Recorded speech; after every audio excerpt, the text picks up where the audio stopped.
Hi everybody, Miss Glitter here. Mr. Myers. And we're here to give you your Taekwondo Cycle 2 strike test material. All right, so we're gonna go over the roundhouse kick today. So you guys know how to do a front snap kick. Look at the hinge of the knee, the chamber, rechamber, that motion here is gonna be the same thing we do.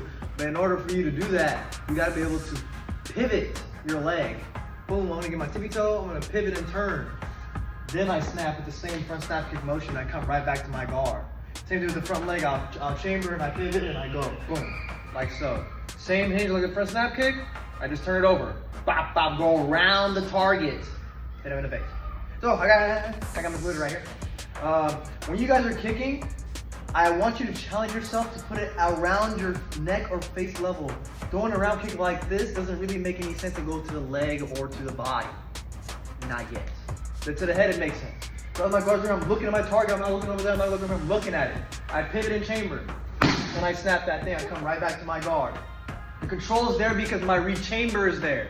If I don't rechamber, it's hard for me to come back to my stance. So give me that hinge, that same chamber, rechamber. I chamber, I pivot, and I snap. And I come right back to my guard. Whoa. Same thing with the front leg. Yeah. Front leg, same thing. Look, I don't have to do any happy feet, none of that nonsense. I don't got to switch, I don't got nothing crazy. I shift my weight. We talked about that in class too. Shift my weight. I snap. Same concept. Front leg, back leg, round kick. Thank you.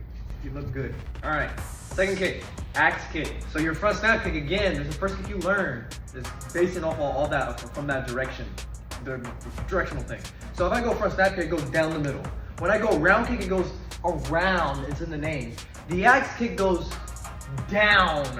So I have to go up to go down first. So I have to make sure my legs go up there. No chamber for this kick. You don't need it. I'm gonna go swing up, fall down. Like an axe, I'm chopping. Wow, that's what I need right here. I'm hitting on my heel. Pop, pop, pop. But we're not in the back of the heel. I point my feet so the heel right here is really hard. And I hit with the bottom of my foot right there. So as I go up, I go down. And I go kind of around the target too so I don't hit it all the way up. Boom. And I come right back to my stance. I didn't do this.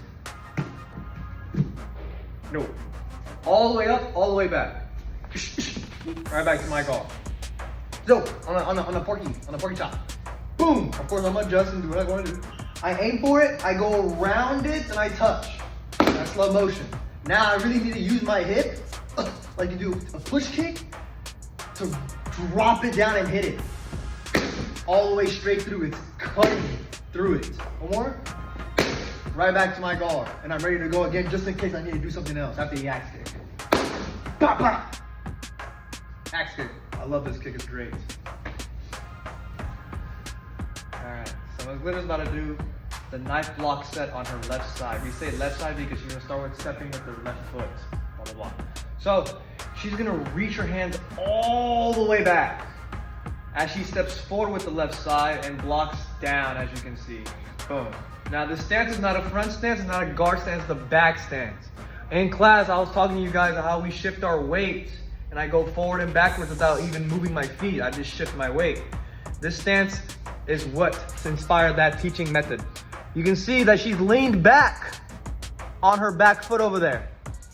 That foot is really light. She can start kicking with that whenever she wants to, blah, blah, blah. Yeah, nice and light. So that's the first low knife hand block. Boom. Now she's gonna reach her hands all the way back again. Boom, look how she's rotating those shoulders. Her back foot wants to step forward. Bam, and she goes high knife hands. And on the stomach, other hand is right there. Boom, like an outside block. But she just flips it over. Boom, that's it. Now she's gonna chamber. Yeah, like she's about to do some blocks. She's gonna step behind her foot into a horse stance, throw the chop. The chop is with the outside hand right here. She's cutting. Boom. Fingers together. If your fingers are apart, I see a lot of kids do this. A lot of teenagers do this. A lot of adults do this. That's how you break your fingers. I've seen it happen. Live. Keep your fingers together to make it nice and strong. Unity is strength. Bam. Now she's gonna block down like a parry, downwards. And she also stepped her front leg out the way, opening her hips. She's gonna tippy toe and shift into a front stance. Bada bing, bada bam. Now she steps forward. We all know how to step forward in front stance. Spear hand, boom. Again, her fingers are together and her hand is on the elbow. This is like you blocking and striking, boom, or blocking and grabbing and sweeping, stuff like that. There's application to this stuff. Knife block set, left side. You got it. Thank you. Yeah, man.